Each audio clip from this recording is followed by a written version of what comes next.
गुरुर्वाक्यम् मोक्षमूलं गुरुकृपा।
गुरुब्रह्मा गुरुर्विष्णु गुरुदेवो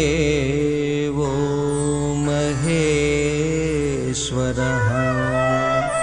गुरुसाक्षात् परब्रह्मा तस्मै श्री गुरवे नमः। ध्यानमूलं गुरुर्मूर्ति पूजामूलं गुरुर्पदम् मन्त्रमूलं गुरुर्वाक्यम् मोक्षमूलं गुरुकृपा।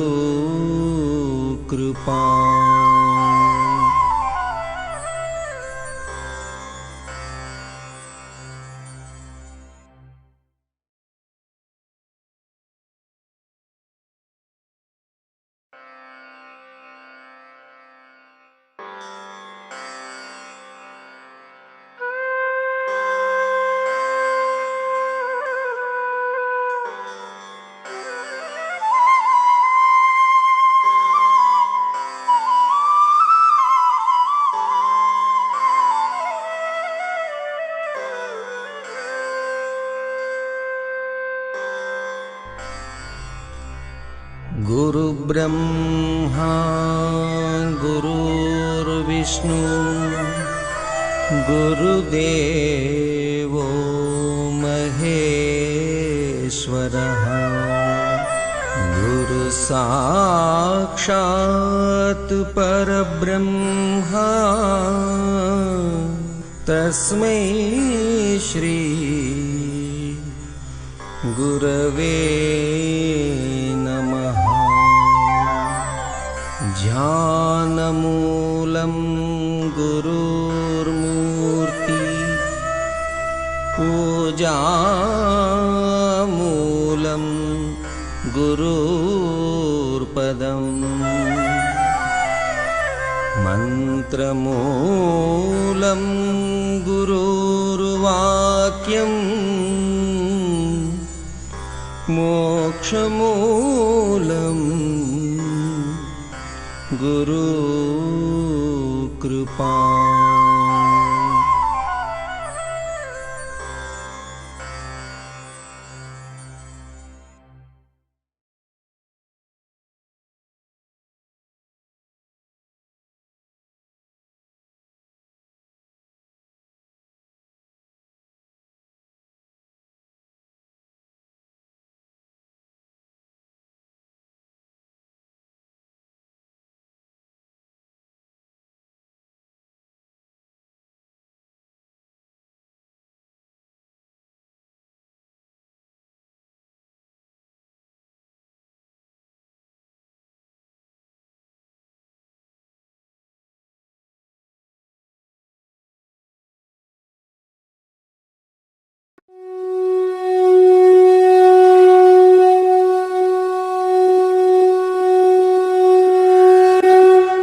माताओं और बंधुओं, अभी एक भजन होगा और भजन के साथ साथ सभी भाई बहन अपने अपने इष्ट का ध्यान करेंगे।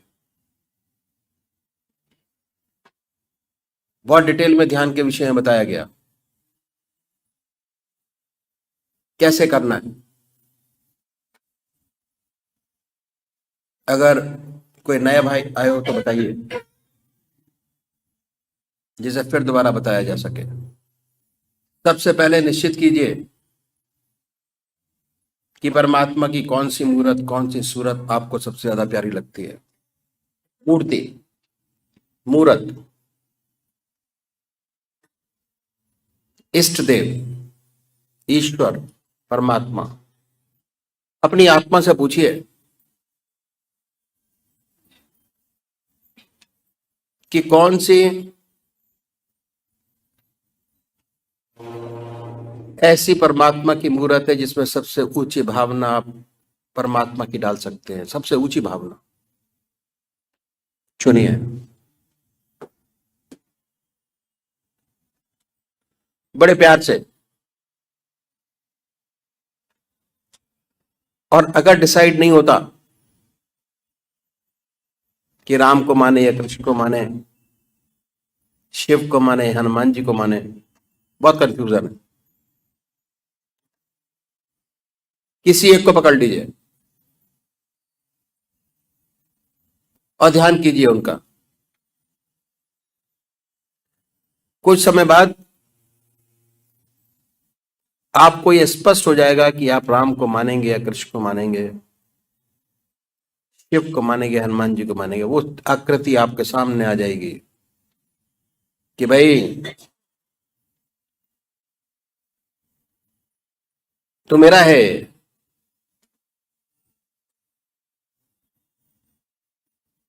तब अपने इष्ट देव को पकड़िए, एक इष्ट की आराधना, एक इष्ट की पूजा।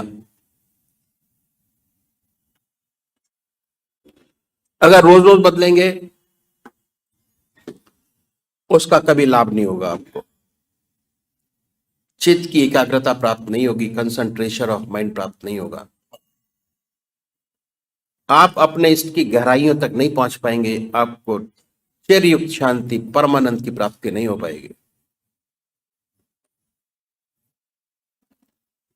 अगर आपको परमानंद की प्राप्ति की खोज करनी है तो आपको ध्यान के प्रोसेस में जाना पड़ेगा। जैसे जैसे आप ध्यान के प्रोसेस में चलते चले जाएंगे, अपने इष्ट को गहराइयों से याद करते चले जाएंगे। जितना समय आप अपने इष्ट की गहराइयों में देंगे, जितने समय आप उनको याद करेंगे, उतना ही कंसंट्रेशन, गहराइयां आपके इष्ट देव की आपके अंदर बनती चली जाएगी। और जैसे ही याद करेंगे, फौरन बड़े आराम से याद आएगी, बगैर याद किए याद आएगी। सोते जागते, खाते पीते, हर समय उनकी याद होगी। ऐसी आदत बन जाएगी कि जब भी आप खाली हुए, ऑटोमेटिक परमात्मा की याद ऑटोमेटिक शुरू हो जाएगा। काम में बस छूटा, ऑटोमेटिक परमात्मा की याद, काम से छूटा, ऑटोमेटिक परमात्मा की याद। जैसे जैसे आप अपने इष्ट देव की गहराइयों में बढ़ते चले जाएंगे, दिल की हर धड़कन से अपने इष्ट का नाम बड़े प्यार से अपने इष्ट को याद कीजिए और अपने सामने अपने इष्ट देव की मूर्त बनाइए। बड़े आनंदमय स्थिति बनाइए। दूसरे वो भाई हैं जो निराकार रूप के पुजारी हैं, निराकार। ओम अल्लाह वाहिगुरु। बड़े आराम से बैठिए, आनंदमय अवस्था बनाइए। ये सोचिए कि मैं अपने इष्ट के चरणों में विश्राम चाहता हूं। विश्राम के मायने ध्यान है।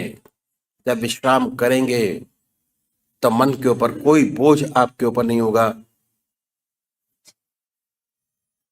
बड़े आराम से बैठे होंगे, आनंदमयी अवस्था में बैठेंगे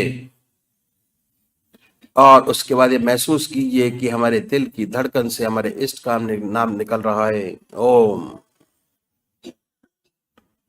ओम ओम कर रहा है। हृदय आवाज दिल से निकल रही है, जिह्वा से नहीं निकल रही। आप पूरे शरीर में उसके आनंद से आनंदित हुई है। Relax your body, full body, Om के नाम से। तो अभी एक भोजन होगा और भोजन के साथ साथ सभी भाई बहन अपने अपने इष्ट का ध्यान करेंगे।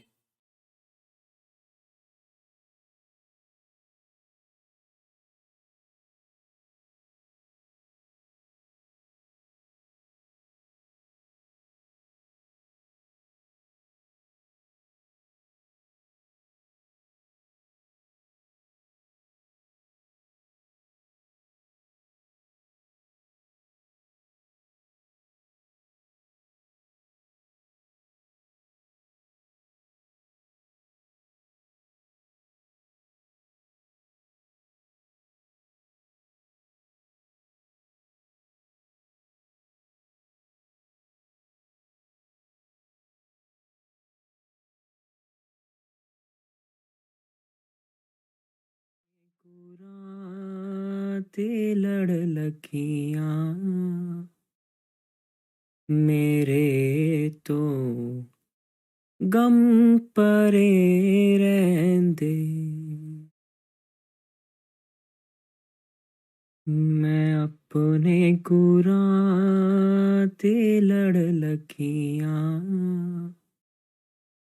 मेरे तो गम परे रहंदे।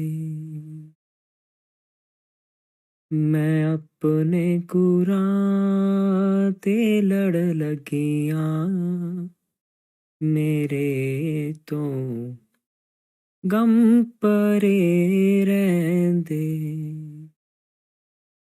मेरी आसा उम्मीदां दे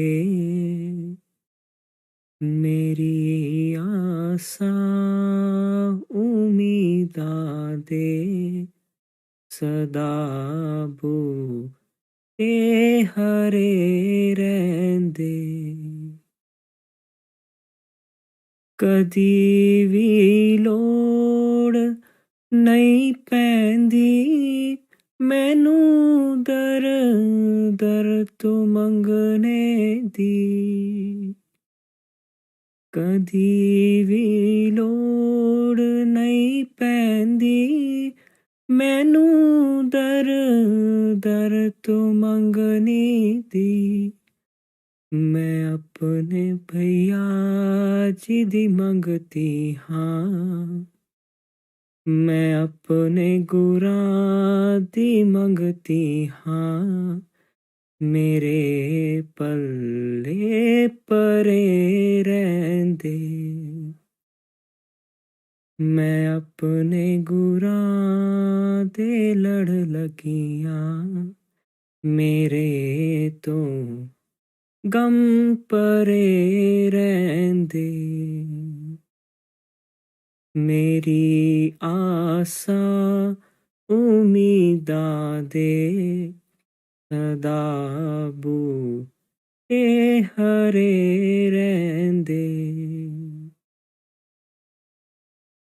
दुआवां रल करो सइयो मेरा किते पीर ना रुस जावे। दुआवां रल करो सइयो मेरा किते पीर ना रुस जावे। जिन्हां दे पीर रुस जांदे, जिन्हां दे पीर रुस जांदे, ओ जींदे जी मरे रैंदे। मैं अपने भैया जी दी लड़ लगियां, मेरे तो गम परे रैंदे। मेरी आसां उम्मीदां दे सदा बूटे हरे रैंदे। दासन दास दा सहारा ऐ मेरा सतगुरु प्यारा है।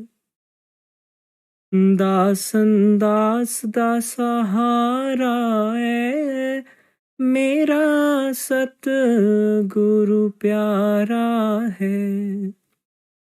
मैं सदके जां उस माली तो, मैं सदके जां उस माली तो, जेदे बूटे हरे रैंदे। मैं अपने गुरां दे लड़ लगियां, मेरे तो गम परे रैंदे। मेरी आसां उम्मीदां दे सदा बूटे हरे रैंदे। मैं अपने भैया जी दी लड़ लगियां, मेरे तो गम परे रैंदे। मेरे तो गम परे रैंदे, मेरे पल्ले परे रैंदे। मेरे तो गम परे रैंदे।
जय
जय सद्गुरुदेव जय पच्चरणम।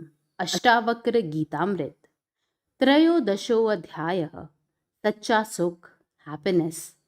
जनक उवाच अकिंच भवं स्वास्थ्यं कोऽपि नत्वेऽपि दुर्लभं त्यागादाने विहायास्मा दहमासे यथा सुखम। राजा जनक कहते हैं, आत्म साक्षात्कार के पश्चात केवल आत्मा के और कुछ सत्य नहीं है। अनुभव द्वारा जान लेने पर जो शांति और चित्त की स्थिरता प्राप्त हुई है वह कोपीन धारण करने वालों को भी अत्यंत दुर्लभ है। राजा जनक फिर कहते हैं, पदार्थों के त्याग और ग्रहण करने में जो आसक्ति है उसको भी त्याग कर मैं आत्मानंद में पूर्णतया स्थिर हूँ। जनक says, the peace and happiness which is boon of the consciousness that there is nothing but the self is rare even for one who wears but a lion cloth. I have given up both renunciation and acceptance, since renunciation, no less than acceptance, presupposes egoism and attachment, which springs from ignorance. True happiness consists in transcending them both. Therefore, I am really happy.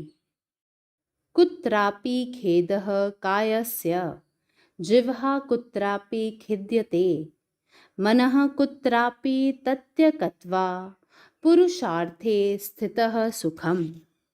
राजा जनक कहते हैं, शारीरिक कर्मों के करने में जैसे इंद्रियों को अनेक साधनों एवं तपस्या द्वारा अपने नियंत्रण में लाने में कष्ट करना पड़ता है, वाणी के कर्म जैसे धर्मशास्त्र के पढ़ने इत्यादि में कष्ट करना पड़ता है, और मन के कर्म संकल्प विकल्प तथा ध्यान धारणादिक के करने में मन को खेद होता है।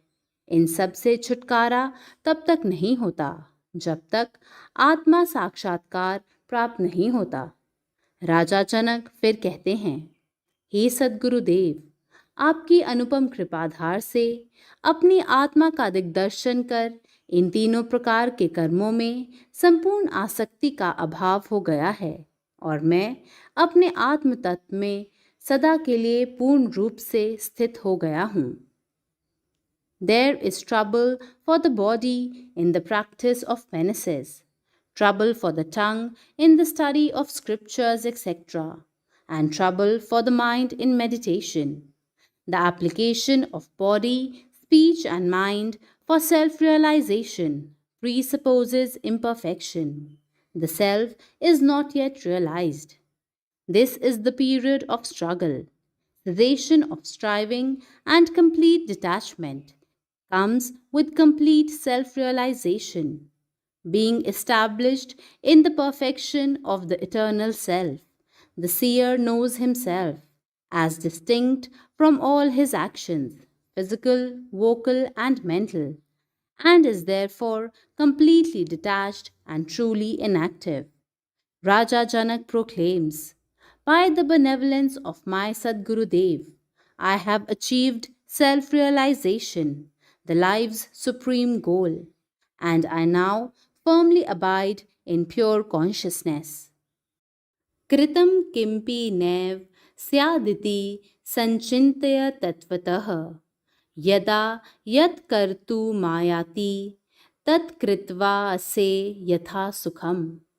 राजा जनक कहते हैं, शरीर और इंद्रियादि के द्वारा किया हुआ जो कर्म है वास्तव में आत्मा द्वारा किया हुआ नहीं होता है। ऐसा ज्ञान हो जाने के पश्चात विद्वान को जब भी कोई कर्म आ उपस्थित होता है तब अहंकार से रहित होकर आसक्ति का त्याग कर उन कर्मों को करता हुआ भी अपने सुख स्वरूप में ही स्थिर रहता है। जनक says, fully realizing that nothing whatsoever is really done by the self, I do whatever presents itself to be done without any attachment and ego, and so I always live happily. कर्म नैष कर्मय निर्बंध भावा देहस्थ योगिनः संयोगा योग विरहादह मासे यथा सुखम। राजा जनक कहते हैं, कर्म और निष्कर्म का हट उन योगियों को होता है जिनकी देह में आसक्ति है। जिसकी देहादिकों में आसक्ति नहीं है, उनको हट नहीं होता है। वह तो स्वभाव से ही निष्काम कर्म में आरूढ़ हो जाता है। हे प्रभु, मेरा तो देह के संयोग और वियोग में भी हट नहीं है। देह का संयोग बना रहे या इसका वियोग हो जावे, मैं अहंकार और हट से रहित सर्वदा अपनी सुख स्वरूप आत्मा में ही स्थित हूँ। The yogis who are attached to the body insist upon action or inaction. Action and inaction are true only for those who still have the body idea. To the one who is abiding in pure consciousness, they are meaningless. Raja Janak says, owing to the absence of association and dissociation with deeds and thoughts, I live happily. अर्थानर्थो न मे स्थित्या गत्या वा शयने वा तिष्ठनः गच्छनः स्वप्नस्थ समादहमासे यथा सुखम। राजा जनक कहते हैं, हे चिरस्मरणीय परम पावन सद्गुरुदेव, लौकिक व्यवहार जो चलना फिरना बैठना उठना सोना आदिक हैं, इनमें भी मेरी हानि तथा लाभ कुछ भी नहीं है, क्योंकि लौकिक व्यवहार में भी मैं अभिमान से रहित हूँ। चाहे मैं सोता रहूं, बैठा रहूं अथवा चलता फिरता रहूं या किसी दूसरी क्रिया में रत रहूं, इन सब क्रियाओं में भी मैं आत्मानंद में एक रस ज्यों का त्यों स्थित रहता हूँ। जनक says, no good and evil accrues to me by staying, going, sleeping or doing anything whatsoever, as all my deeds and actions are devoid of egoism. While performing them, I firmly abide in pure consciousness and live happily merged in Atmic Anand. Swapto nasti me hanihi सिद्धिर्यत्नवतो न वा नाशोल्लासो विहायस्मा दहमासे यथा सुखम। राजा जनक कहते हैं, यत्न से रहित होकर यदि मैं सोता हूँ तब भी मेरी कोई हानि नहीं है, और यत्न विशेष करने से मेरे को किसी फल विशेष की सिद्धि भी नहीं होती है। इस कारण मैं यत्न और अयत्न में भी हर्ष और शोक को त्याग कर सुखपूर्वक अपनी आत्मा में ही सर्वदा स्थित हूँ, क्योंकि यत्न और अयत्नादिक सब देह इंद्रियों और मन के धर्म हैं, मुझ आत्मस्वरूप के नहीं। राजा जनक says, I do neither lose by sleeping, that is, when inactive, nor gain by striving. So I have given up thoughts of loss and elation and live happily. सुखादि रूपानियमं भावेशवालोक्य भूरिशः शुभाशुभे विहायास्मा दहमासे यथा सुखम। राजा जनक कहते हैं, अनेक जन्मों में मनुष्य पशु कीट आदिकों के जितने जन्म होते हैं, उनको जो सुख दुखादिक प्राप्त होते हैं वे सब अनित्य हैं। संसार में सब देहधारियों को दुख सुख बराबर बने रहते हैं। कोई भी देहधारी इस दुनिया में ऐसा नहीं है जो सदैव सुखी रहे, किंतु यत् किंचित काल सुख और बहुत काल दुख रहता है।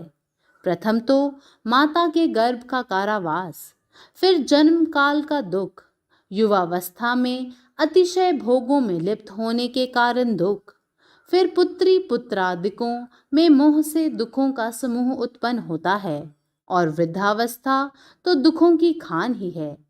हे सद्गुरुदेव, आपकी अनुपम कृपा द्वारा आत्म साक्षात्कार प्राप्त कर अनेक प्रकार के विषय जन्य एवं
अनमोल वचन अखिल भारतीय संत मत सत्संग के संस्थापक और गृहस्थ में आनंद योग के जनक परम संत महात्मा परम पूज्य श्री यशपाल जी महाराज अर्थात परम पूज्य भाई साहब जी द्वारा प्रतिपादित इन अनमोल वचनों का पालन करना अति आवश्यक है।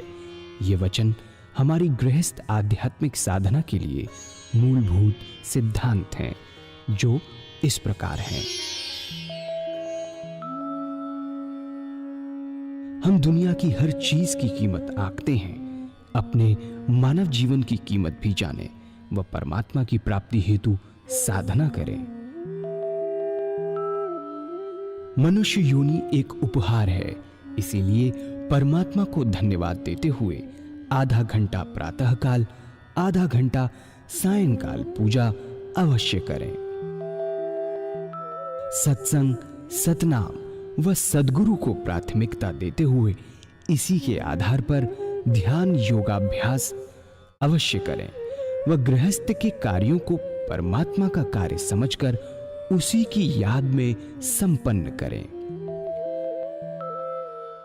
हर समय ये ध्यान रहे कि गुरु कृपा द्वारा परमात्मा की पवित्र सत्ता का हमारी आत्मा में वास है, अतः मन में निरंतर अपने इष्ट देव का जाप करें। मान सम्मान की इच्छा ना करें व अपमान से दुखी ना हो। परमात्मा के अतिरिक्त किसी और का भय ना करें। दूसरों की बुराई न करें, न सुने, सत्य व मधुर बोलें, अश्लील शब्द मुंह से ना निकालें, सभी से नम्रतापूर्ण व सुंदर व्यवहार करें। धर्म पत्नी के अतिरिक्त अपने से बड़ी से माता जैसा, बराबर की से बहन जैसा व छोटी से पुत्री जैसा व्यवहार करें। सांसारिक जीवन यापन की आवश्यकताएं अंतहीन हैं, इसीलिए अधिक से अधिक समय सत्संग में व धन परोपकार में खर्च करें। याद रखें, न स्त्री माया है, न धन दौलत, न ही परिवार।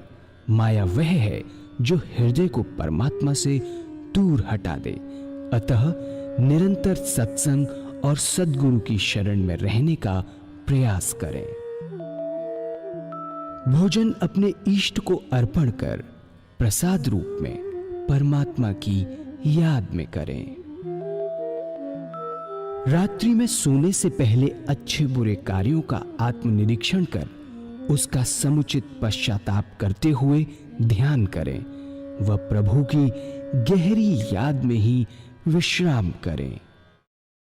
परमात्मा तू ही है, तेरी इच्छा पूर्ण हो।